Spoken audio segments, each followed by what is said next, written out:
between serratus anterior and the costal surface of the scapula. If I'm moving my hand here, that means I'm reaching to this undersurface of the scapula. There you finding is this muscle.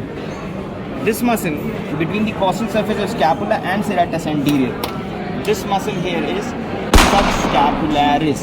That's another muscle of rotator cuff. Can you see it here? This muscle here is subscapularis. This muscle is subscapularis.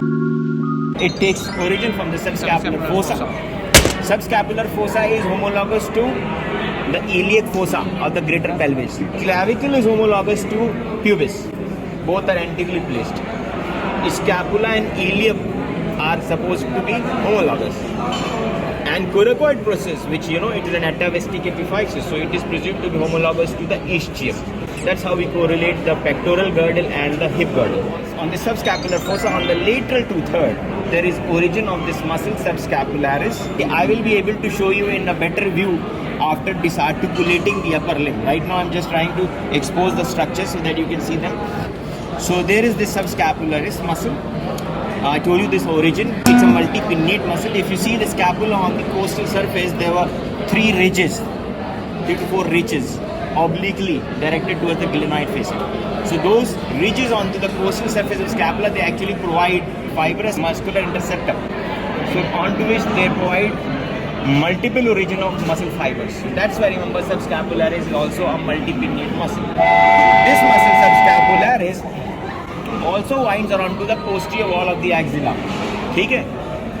And it is the biggest contribution to the posterior wall of axilla. Upper 2/3 of the posterior wall of axilla is found by subscapularis. This subscapularis, when it reaches here to the shoulder joint, remember it from posteriorly it's winding here from the posterior wall of the axilla, and it's getting here insert onto the lesser tubercle on the humerus. So what it will do, it's coming from behind, inserting here. So what it will do when it contracts, it will also cause medial rotation of the humerus at the shoulder joint. And of course, if your hands are separated out, abducted, you can bring them adducted like this. So bringing the arms closer and also causing medial rotation. These are the actions of subscapularis. Amongst the different medial rotators, the pectoralis major will be the bulkiest muscle causing medial rotation. Subscapularis, I told you. And the muscles, the 3 muscles inserted on the intertubercular sulcus. Pectoralis major was one, latissimus dorsi and teres major. They are also causing medial rotation. Lateral rotation में क्या थी? Teres minor and infraspinatus. ठीक? और abduction में supraspinatus, deltoid, and then the 2 muscles, trapezius and serratus. It was a question sometime long back in All Indian Institute of Medical Sciences, Delhi. It was a PG question. Which of the following muscle is a forgotten muscle? This was a question. Which of the following muscle is a forgotten muscle? And the choices were subscapularis, supraspinatus, infraspinatus, teres minor. It means among all 4 rotator cuff muscles, which is a forgotten muscle? That was the question. So the answer was subscapularis. Subscapularis is presumed to be a forgotten muscle. Firstly, it is hidden completely on the undersurface by serratus anterior. I have just shown you. And here it is all this scapula, then the dorsal scapular muscles.